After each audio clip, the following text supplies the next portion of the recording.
Fala galera, beleza? Professor Gusta de Biologia de novo aqui com vocês. Como é que vocês estão? Tudo certo? Vamos para mais uma resolução de vestibular, dessa vez o FPR 2022. Vamos resolver as questões, fazer alguns comentários, revisar alguns conteúdos. E aí eu quero ver depois o que vocês acharam da prova. Acharam fácil? Acharam difícil? Bora lá então, vamos começar. Começamos já a questãozinha 5 da prova, era uma questão de genética. Ela falava o seguinte: na espécie A, linhagens puras de plantas com flores brancas. Aí vamos lá, peraí. Linhagem pura é uma linhagem homozigota. Então, linhagens homozigotas de plantas com flores brancas, cruzadas com plantas de flores vermelhas, produziram apenas plantas com flores vermelhas. Isso aqui já te dá um indício muito forte de um caso de dominância completa. Você tem o cruzamento entre dois indivíduos com um fenótipo diferente, contrastante ali, e aí essa reprodução produz apenas um dos dois fenótipos, sendo que as linhagens parentais eram puras. Então, os indivíduos da F1 são heterozigotos.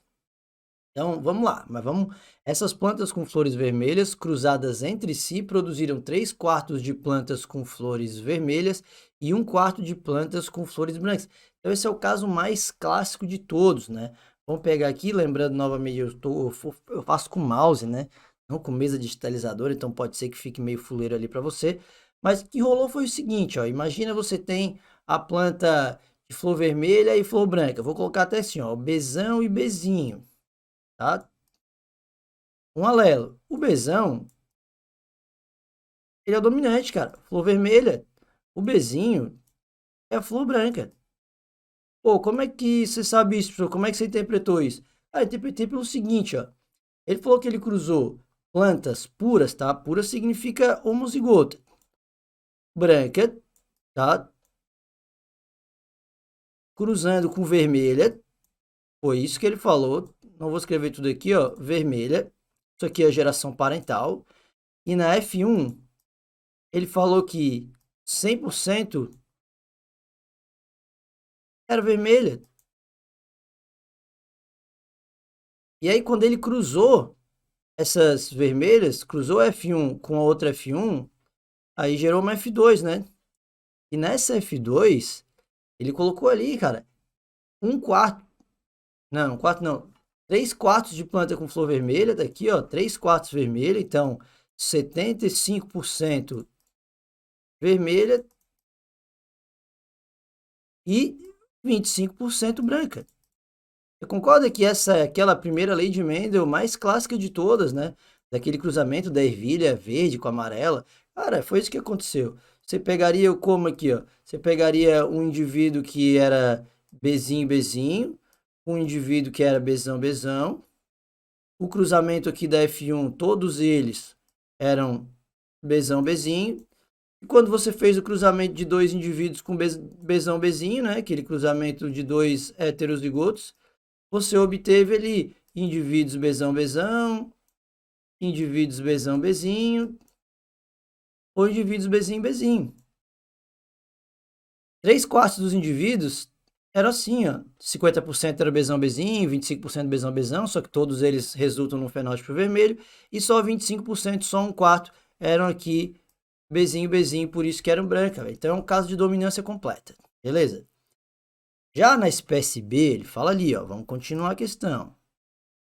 Na espécie B, linhagens puras de plantas com flores brancas, cruzadas com plantas de flores vermelhas, produziram apenas plantas com flores cor-de-rosa. Então, agora, você tem o cruzamento entre dois indivíduos de fenótipos diferentes, gerando um terceiro fenótipo.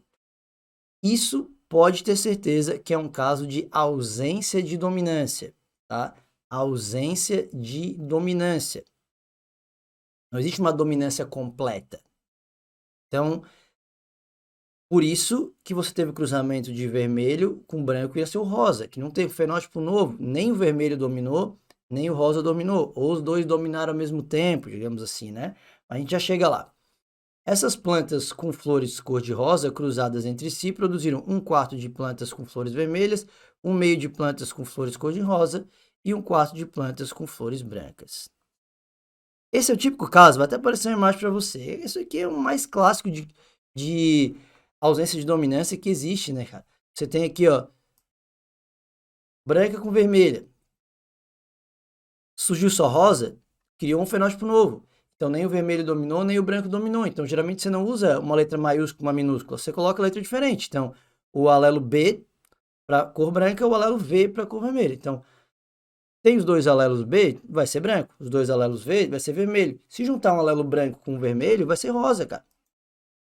As cores se misturaram, né? Quando você não enxerga nem o vermelho nem o branco, então criou um fenótipo novo, isso aqui vai ser chamado de uma dominância incompleta. Dominância incompleta. Codominância seria se você visse uma flor branca com manchas vermelhas. Então você enxerga os dois fenótipos. No filho, geralmente eles usam esse termo codominância. Uma dominância incompleta é aquele onde você não enxerga nem o fenótipo de um dos pais, nem o de outro. Foi uma mistura e surgiu um terceiro, né? Mas enfim. Aí quando você cruza indivíduos BV assim com BV, você vai ter filhos aí BB, né? Que serão brancos, 25%. Filhos VV, que serão vermelhos, 25%. E 50% serão BV, tá? Então, basicamente, não tinha que fazer cruzamento nenhum. O que a questão quer, para esse caso, considerando o padrão de herança e as interações alélicas dos genes que determinam a cor da flor nas espécies A e B, assinar a alternativa correta. Nas espécies A e B, os alelos para a cor da flor vermelha são codominantes em relação aos alelos flor branca? Não, né? Codominante é apenas na espécie B. Na espécie A, a gente viu que era uma dominância completa. B. Na espécie A, a proporção observada na geração F2 evidencia que o alelo que condiciona flores brancas apresenta dominância incompleta? Não, né? Na espécie A, é dominância completa do alelo vermelho. C. Na espécie B, a proporção observada na geração F2 evidencia dominância completa do alelo que condiciona flores vermelhas? Não, na espécie B existe uma ausência de dominância. D. Na espécie A, o alelo para flores vermelhas é completamente dominante, enquanto na espécie B, o alelo para flores vermelhas apresenta dominância incompleta em relação ao branco. Perfeito. Temos aqui o nosso gabarito, alternativa D. Vamos só ler aí, né, para descartar. Nas espécies A e B, o alelo para a cor vermelha é incompletamente dominante. Não, ele só é incompletamente dominante na espécie B. Naquela espécie A, é um caso de dominância completa. Beleza? Tranquilo? Então, é bem importante sempre que você consiga ler o enunciado, interpretar o que ele quer. Às vezes tem que rabiscar, às vezes só de cabeça já vai. Mas interpretar o que o enunciado está te dizendo é uma das coisas mais importantes para as questões de genética. Tranquilo? Conseguiu entender por que o gabarito é D? Eu espero que sim. Bora para a próxima. Questãozinha 6 fala o seguinte. Além da presença de glândulas mamárias, são características exclusivas da classe mamália. A. Dentes diferenciados, placenta e córion. Vamos lá. Dentes diferenciados são uma grande característica dos mamíferos, né? Esses dentes diferenciados você tem incisivos, né? Na frente, caninos, pré-molares, molares. Esses dentes diferenciados com tamanhos, formatos e até funções diferentes são uma característica de mamífero. Placenta também é uma característica de mamífero. Você pode encontrar em outros grupos animais uma estrutura análoga a uma placenta, né? Alguns tubarões, por exemplo, alguns répteis, eles são também vivíparos ali, eles não desenvolvem ovos ali, e a mãe fica nutrindo o embrião ali, né? O feto ali, mas não é uma placenta que tem a mesma origem da placenta dos mamíferos. Então, sim, placenta é uma característica dos mamíferos, só que o córion, velho, o córion é uma membrana envolve alguns outros anexos embrionários. Se você observar o ovo de uma ave, de um réptil, eles têm córeo, tá? Córeo, alantoide, o âmine, o saco vitelínico. Então, o córeo não é uma característica exclusiva de mamíferos, portanto, a gente elimina a alternativa A. B. Coração com 4 cavidades, diafragma e alantoide. Coração com 4 cavidades não é exclusividade de mamíferos. As aves também possuem um coração com 4 cavidades. Aliás, o coração das aves é muito parecido com o nosso. A diferença ficaria ali na aorta. Quando a aorta, ó, se você pegar aqui assim, ó, um coração de um mamífero, tá? 4 cavidades, tal ali, ó. A aorta, vou trocar a cor ali, ela puxa o sangue do ventrículo esquerdo, né? E a aorta, ela vem e faz um arco para cá, assim, ó, nos mamíferos, tá? Já nas aves, que tem um coração com 4 cavidades também igual ao nosso, a aorta ela puxa e ela faz um arco para o lado direito. Então, o arco aórtico é diferente nos mamíferos e nas aves, mas o coração tem 4 cavidades, então não tem diferença em relação a isso. Então já cancelaríamos essa. O diafragma é uma característica de mamífero, beleza, tudo certo. O alantoide não, cara. O alantoide já está presente lá nos répteis. Tá? O alantoide, inclusive nos répteis e nas aves, é fundamental, ele armazena excretas. Em nós, mamíferos placentários, é que o alantoide é basicamente atrofiado. Ele vai juntar com córeo para formar o alantocóreo, que ajuda a formar a parte embrionária da placenta. Então, cancelamos a B. C. Pelos, alantoide e dentes diferenciados. Então, já comentamos sobre o alantoide, então a gente já sabe que não tem como assinalar C. Pelos e dentes diferenciados são características de mamíferos, mas o alantoide não. D.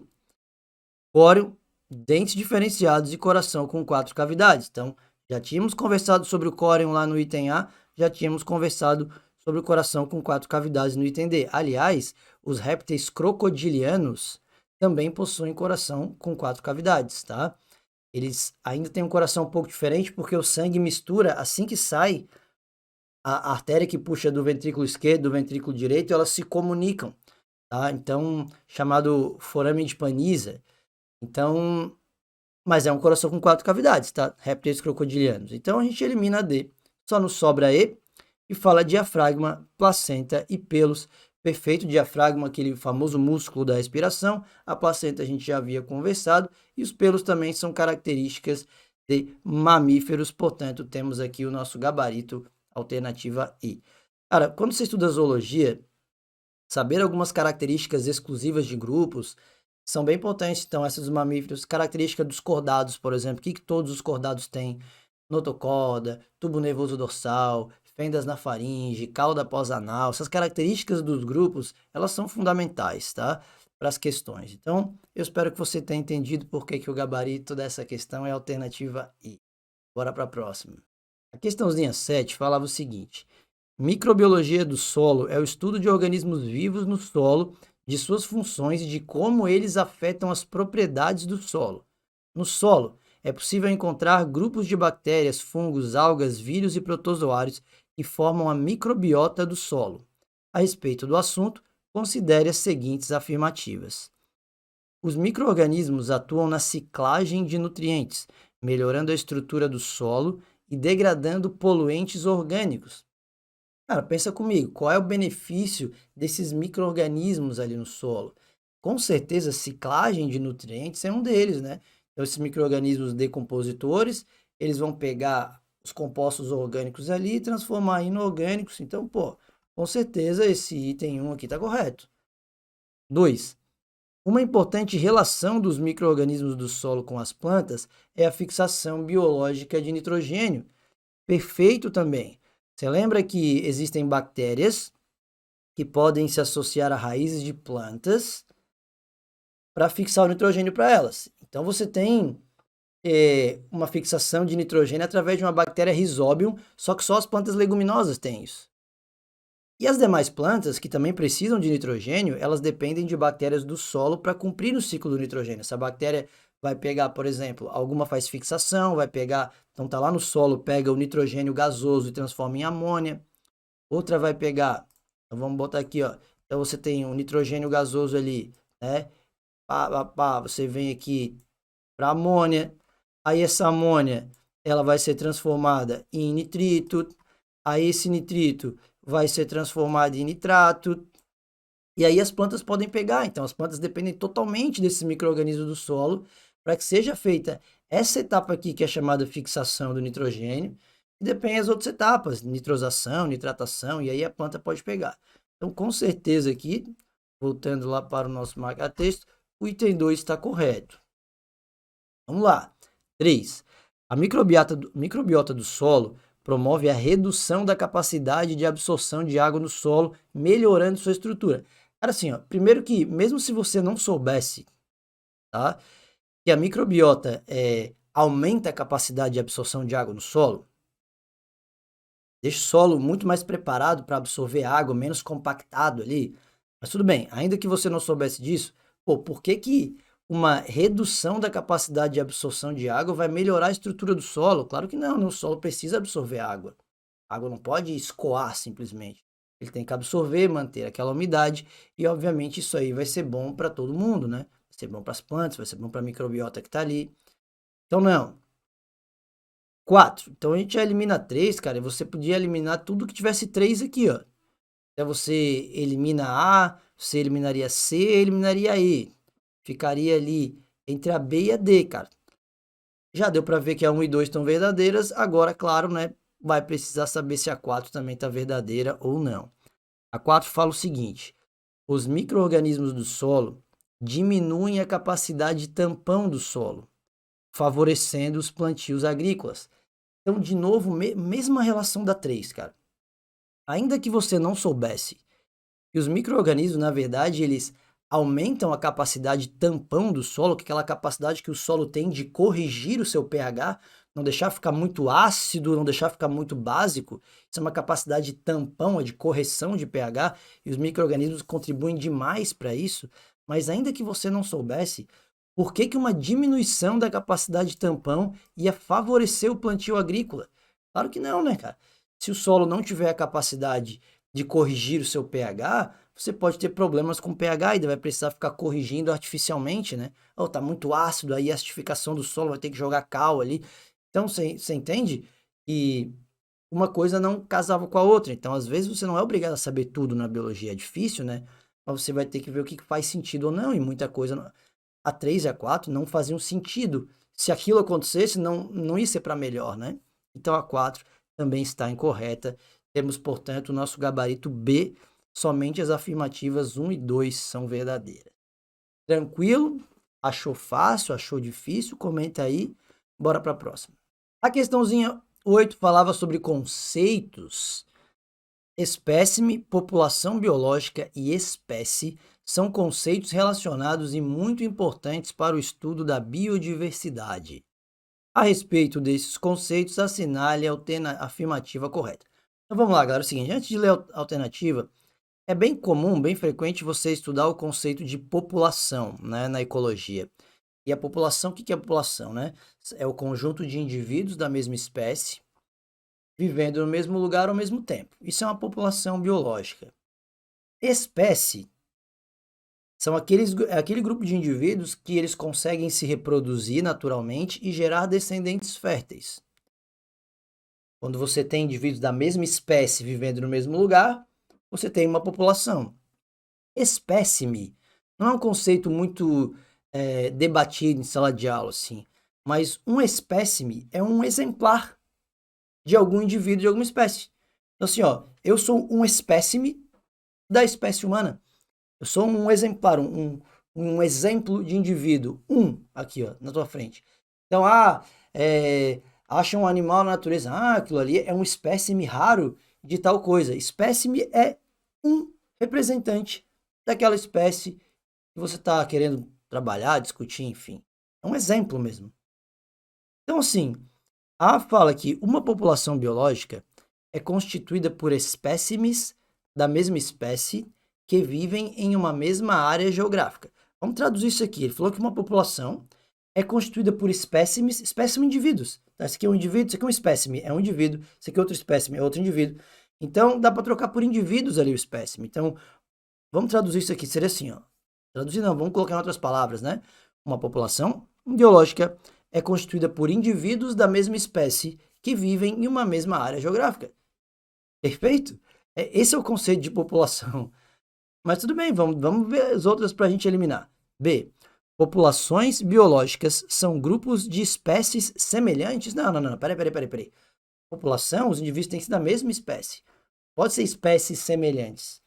Você já tem espécies diferentes, então já não é uma população, entendeu? Então, cancela B. C. Uma população biológica é formada por diferentes espécies que habitam áreas geográficas semelhantes? Não.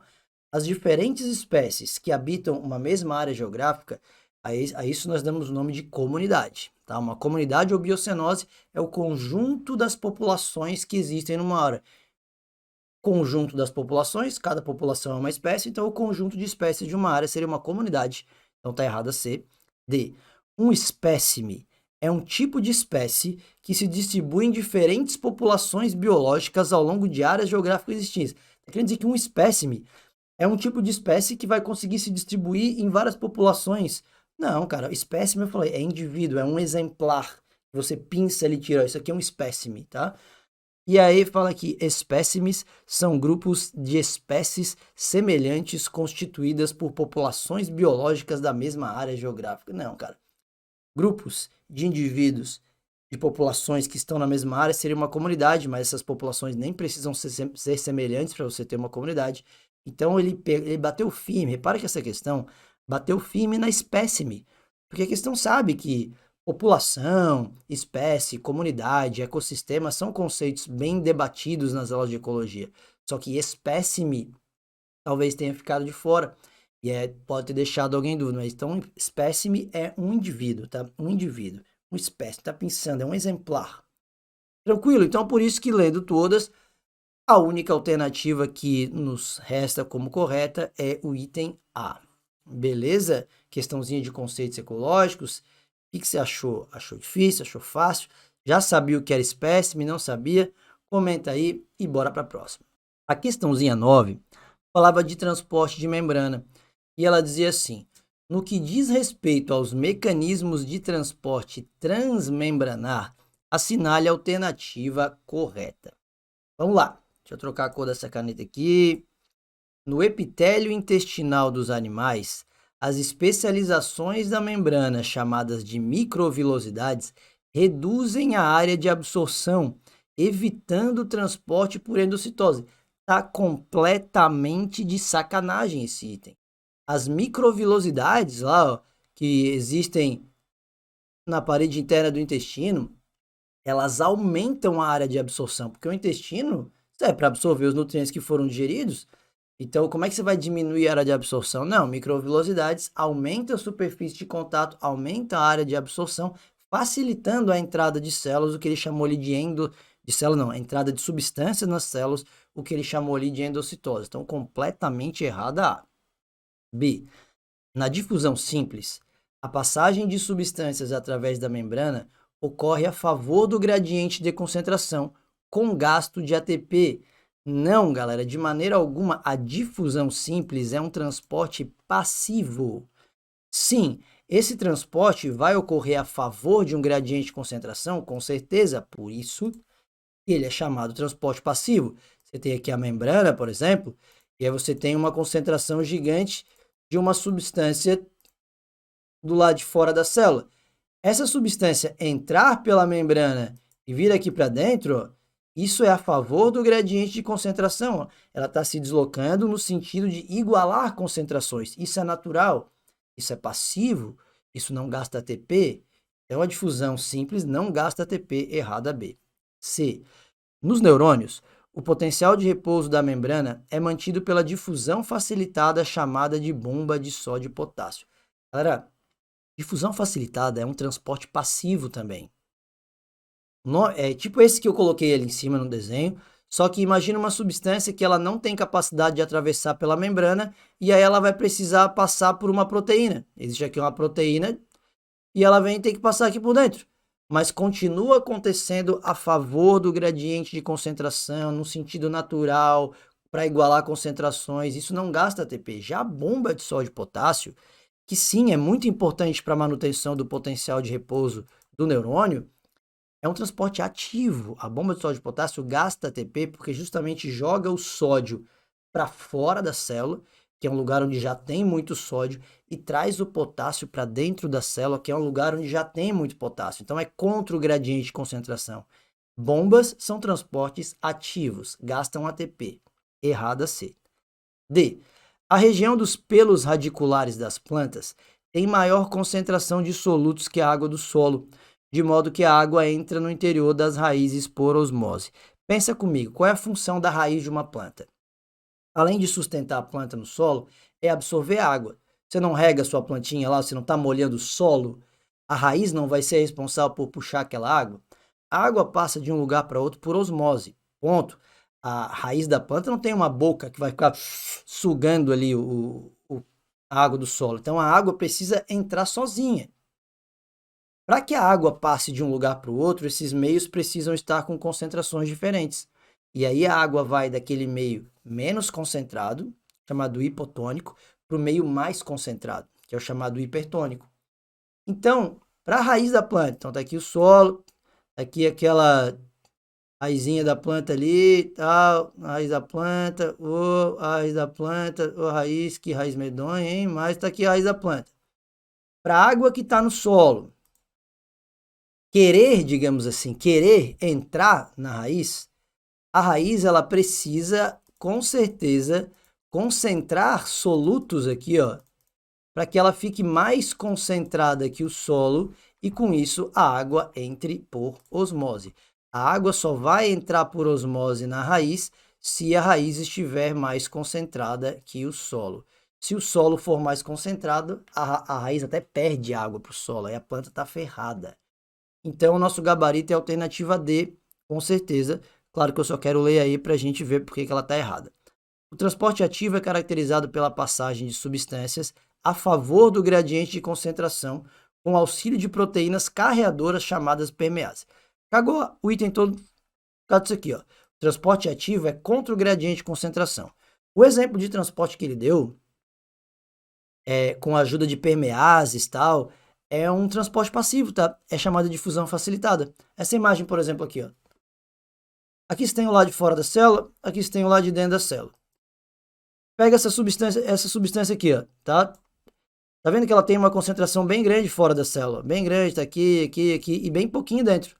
Então, qual que é o gradiente de concentração? Qual seria o natural dessa substância passar? Entrar na célula ou sair da célula? Entrar, né?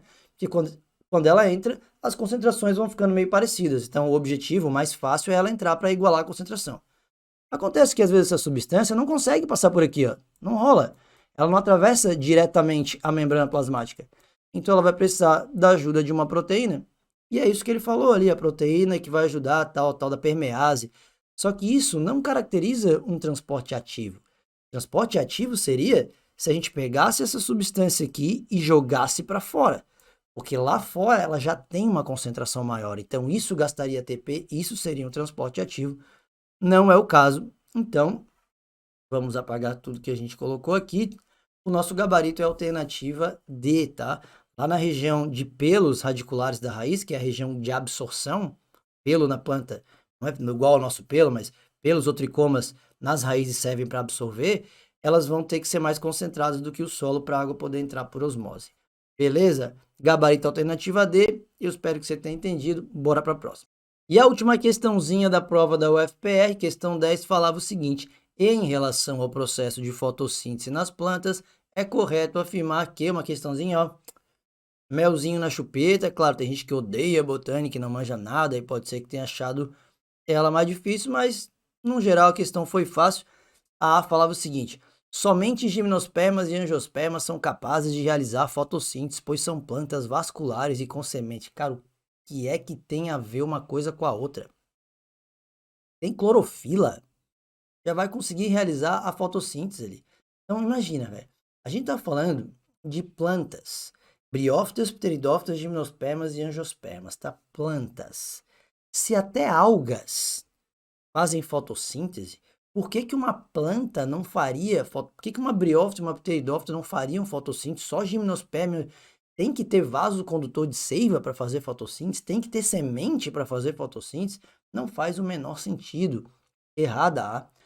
B. As briófitas possuem estruturas clorofiladas, mas são incapazes de realizar fotossíntese por não possuírem vasos condutores. Cara, as briófitas, de fato, não têm vasos condutores, são avasculares ou atraqueófitas. Só que elas fazem fotossíntese. Elas têm cloroplasto, elas têm clorofila. A diferença é que elas não vão ter ali elas não têm raízes, né? Então não tem uma raiz para puxar aquela água e não vai ter um vaso para conduzir aquela seiva. Por isso que ela tem um tamanho pequeno. As briófitas têm um porte muito reduzido justamente pela ausência dos vasos condutores, mas elas fazem fotossíntese. Musgo, que é uma briófita, faz fotossíntese. Errada B. C. As pteridófitas possuem folhas com células ricas em cloroplastos, relacionadas com a realização da fotossíntese. Olha, a briófita, ela não tem órgãos, então ela não tem raiz, caule e folha, mas as pteridófitas já têm. Pteridófita é samambaia. Você já viu uma samambaia na sua frente? Com certeza. Ela tem folha? Tem. A folha é verde? É. Por quê? Porque tem clorofila, tem cloroplasto e lá ela faz fotossíntese. Tranquilaça essa aqui, cara. Então, sim, pteridófitas possuem folhas ricas em cloroplastos relacionados com a realização da fotossíntese. Já era. Nosso gabarito é C. Vamos só ler as outras. Desde que interrompam o processo de respiração celular, plantas avasculares podem fazer fotossíntese. Então, cara, a respiração celular é feita na mitocôndria, a fotossíntese no cloroplasto. Por que precisa interromper a ação da mitocôndria para que o cloroplasto possa funcionar? Não tem nada a ver uma coisa com a outra, cara. Para o cloroplasto funcionar, tem que ter luz, tem que ter água. O cloroplasto não, para fotossíntese, né? E tem que ter gás carbônico. Então não tem que ter uma interrupção da respiração para que a fotossíntese ocorra. Errado. E, nas plantas vasculares, a fotossíntese é interrompida durante a respiração celular devido ao ponto de compensação fótica. Cara, aí já misturou tudo. A respiração celular, basicamente, ela vai acontecer durante o dia inteiro. Já a fotossíntese, ela precisa de luz, né? Então, quando tem luz, ela acontece, quando não tem luz, ela não acontece. O que é o tal do ponto de compensação fótica que a questão falou? Trouxe um gráfico para você. Velocidade da reação aqui, e a gente está trazendo duas reações, fotossíntese e a respiração celular. Aqui é a intensidade luminosa. Cara, a respiração celular não depende da luz, então, ó, em relação à variação da luz, a respiração celular se mantém constante, é a mesma velocidade. A respiração não precisa de luz, ou a gente só respira à noite ou só respira de dia. Não, a respiração celular não precisa de luz, já a fotossíntese precisa. Então, se não tem luz nenhuma, tá aqui, ó, intensidade luminosa zero, não tem fotossíntese. À medida que vai dando luz, ó, vai aumentando a velocidade da fotossíntese, aumenta. Até chegar nesse ponto aqui, ó. Você entende que as curvas se encontram nesse ponto.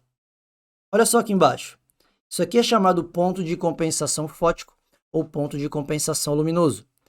E é a quantidade de luz que a planta precisa receber para igualar as taxas de fotossíntese e respiração. Esse ponto é muito importante, porque a fotossíntese produz glicose. A respiração celular quebra a glicose. Então, basicamente, você atingir esse ponto é falar o seguinte, que a planta, tudo que a planta gasta na respiração, ela consegue repor na fotossíntese. Então, tudo que ela está produzindo, ela está gastando. Então, ela está empatando, ela está no 0 a 0, digamos assim. Não está sobrando nada, mas também não está faltando nada. Se você fornecer mais luz para essa planta, então vier para cá, ó, a taxa de fotossíntese supera a de respiração. O que isso significa? Que essa planta está produzindo mais do que está gastando. Então ela vai conseguir crescer, ela vai ficar saudável, porque ela está produzindo mais glicose do que ela está quebrando. Então essa é a faixa importante de uma planta permanecer, porque assim ela está saudável, vai poder crescer, incorporar biomassa e tal. Agora, se você der menos luz do que o ponto de compensação fótico da planta, digamos que você está dando isso aqui de luz, ó. Olha só a taxa de fotossíntese, tá aqui, ó. Ou seja, essa planta ela está respirando mais do que está fazendo fotossíntese. Então ela está gastando mais do que produzindo. Essa planta não vai conseguir permanecer assim por muito tempo. Ela vai, num momento, vai acabar morrendo. Vai começar a usar as reservas dela, de amido ali, mas se isso permanecer por muito tempo, essa planta vai acabar morrendo, porque ninguém sobrevive gastando mais do que produz por muito tempo. Beleza? Isso é o ponto de compensação forte. Então, não tem nada a ver que a fotossíntese só consegue acontecer se parar a respiração. Não, cara, a respiração tá lá. A fotossíntese vai acontecendo dependendo de outros fatores ali. Se tiver gás carbônico, se tiver luz, se tiver água, vai rolar a fotossíntese ali, tá? Então, apagamos tudo aqui. E o nosso gabarito alternativa C, questãozinha tranquilinha, eu espero que vocês tenham achado também. Se não achou, bota aqui. Por que achou difícil? Por que não achou difícil? E essa, rapaziada, era a última questão da prova da UFPR 2022. Na minha opinião, tá? Eu sei que professor é meio suspeito, que professor às vezes a prova tá mais fácil do que realmente é, mas na minha opinião essa prova não trouxe grandes dificuldades para quem estava preparado, tá? Para quem estuda biologia, tem uma certa facilidade em biologia, a prova tava tranquilinha. Eu achei, não sei o que vocês acharam. E aí, conseguiram entender as questões? Curtiram a correção, os comentários? Agradeço você ter assistido até aqui. E se você gosta desse tipo de vídeo, resolução de provas, você pode deixar aqui nos comentários, você pode sugerir outras provas para eu gravar. Eu estou totalmente aberto a sugestões. Aí sempre faço pergunta lá no Instagram também de o que vocês querem que eu corrija e tal. Tenho várias resoluções aqui.